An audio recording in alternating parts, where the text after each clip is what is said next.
অৱস্থিত আজি 118 সংখ্যক আমি সভা মহোৎসৱ উদযাপন কৰি আছোঁ। আমাৰ যোৱাকালিৰ পৰা এই অনুষ্ঠান চলিছিল। ইয়াতে আজি ৰাতিপুৱা মানে কি ইমানেই ভক্ত হৈছিল যেন মানে আমি ভবা নাছিলোঁ ইমান ভক্ত যি আহিব পাৰে দূৰৰ পৰা। আমি লক্ষ্য কৰিছোঁ যে আজি কেইবাটাও বছৰ ধৰি ইয়াতে মানুহৰ সমাগম যথেষ্ট হৈছে। আমি বহুত উৎসাহিত আৰু মই এই হিচাপতে গোটেই অসমবাসী গোটেই ৰাইজক মই এই সৈনাকি সোণা বাবু থানৰ পৰা সকলোকে মই এই মাঘ বিহু দিনাখন সকলোকে শুভেচ্ছা জ্ঞাপন কৰিলোঁ। সকলোৰে মংগল হওক। এই বাবা থানৰ পৰা এই গোটেই অসমখন সকলো জাতি জনগোষ্ঠী সুকলমে থাকক তাকে আশা কৰি আমি এই উদযাপন সমিতিৰ পৰা আশা কৰিলোঁ। আৰু ইয়াত আমি আশা কৰোঁ ইয়াত বিভিন্ন মানুহে ইতিমধ্যে খবৰ পাইছে আৰু ইতিমধ্যে অহাৰ কাৰণে ব্যৱস্থা কৰি আছে। সকলোৱে আহক।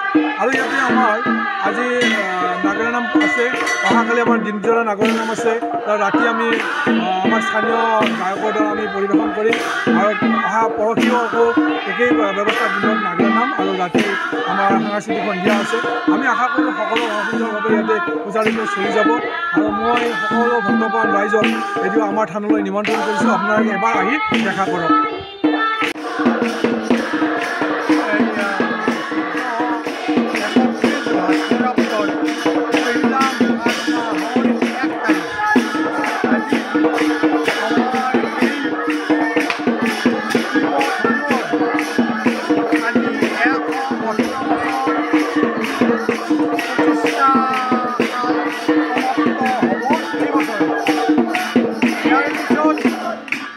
আমি এইটোৱে দেখিছোঁ ইয়াত যে আগতে ই এটা স্বপ্নাদেশৰ সপোনৰ হিচাপে ইয়াত আশ্ৰমখন প্ৰতিষ্ঠিত হৈছিল।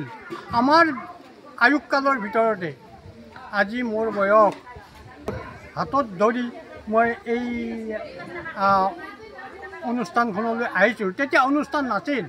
তেতিয়া সেই গছ একজোপা বৰ সুন্দৰ আশ্ৰম সদৃশ আৰু তাৰ তলতেই আমি পূজা কৰিছিলোঁ। এটা বিশেষ কাহিনী আছে। এই বিহাৰৰ পৰা অহা এই মাটিকাটা চৰ্দাৰৰ পৰা এই অনুষ্ঠানটো প্ৰচাৰ হৈছিল, প্ৰকাশ হৈছিল।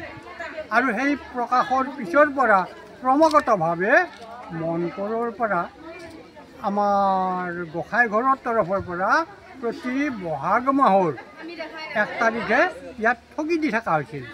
কিন্তু কালক্ৰমত আমাৰ ডেকাসকলে ইয়াক উপলব্ধি কৰি তেওঁলোকে সুন্দৰ পৰিৱেশ আনিবলৈ যত্ন কৰিছে। সেইটো বেছি বছৰ হোৱা নাই, মোটামুটি 15 বছৰ বা 10 বছৰ এখিনিমানৰ ভিতৰত হৈছে।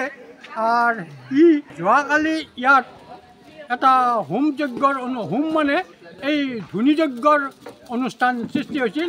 তাতো প্ৰায় 1000জন মানুহ 3টা মানুহ উপস্থিত হৈ প্ৰণাম জনাইছিল।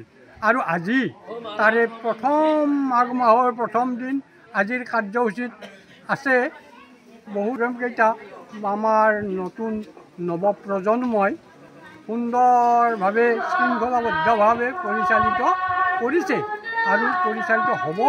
আৰু দুদিন আছে, 1 তাৰিখ, 2 তাৰিখ, 3 তাৰিখ।